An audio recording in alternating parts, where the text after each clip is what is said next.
आयत पढ़ के गुजरा हूं कि पहला हुक्म देने वाला रसूल है, ये दूसरा कौन है? रसूल जैसा ही होना चाहिए, रसूल जैसा ही होना चाहिए। रसूल जैसा एक हुक्म देने वाला रसूल, दूसरा कोई है जो रसूल से मुशाबे है।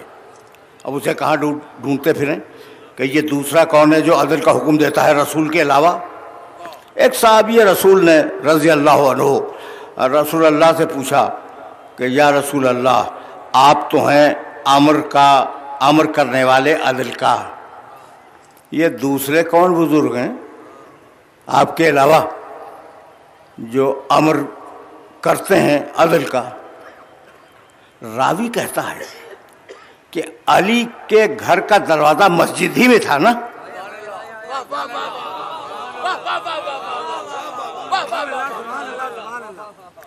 यह भी एक शरफ है जो किसी और को नहीं मिला।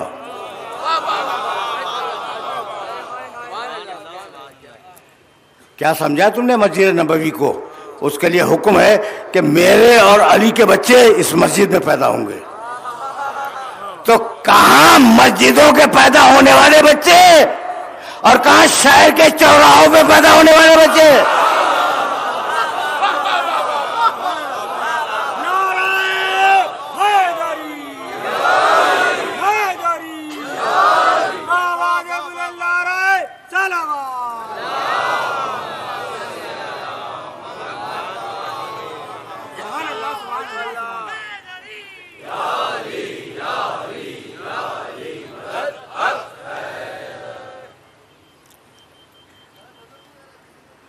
या रसूल अल्लाह, या रसूल अल्लाह, आपके बाद वो कौन है जो अदल का हुक्म देता है?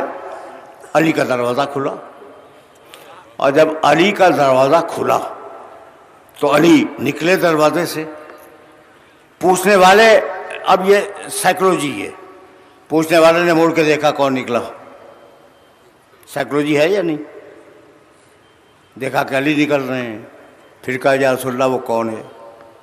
अच्छा, अब देखो जितनी मरतबा इस दरवाजे से लोग दाखिल हुए, इतनी मरतबा ने मुड़ के देखा या नहीं देखा? ये साइकोलॉजी है, ये इंसान की फितरत में दाखिल है कि अगर कोई आएगा तो इंसान मुड़ के देखेगा। तय हो गई बात, बहुत तय हो गई। फिर सुनो, साइकोलॉजी है इंसान की कि अगर कोई आए तो मुड़ के देखे। या रसूल अल्लाह, आपके बाद ये अदल का हुक्म देने वाला कौन है? इतने में अली के घर का दरवाजा खुला और अली बाहर निकले। उन्होंने देखा कि अली निकले, फिर कहने लगे या रसूल अल्लाह वो कौन है? मुस्कुरा के फरमाया, देख भी रहे हो और पूछ भी रहे हो।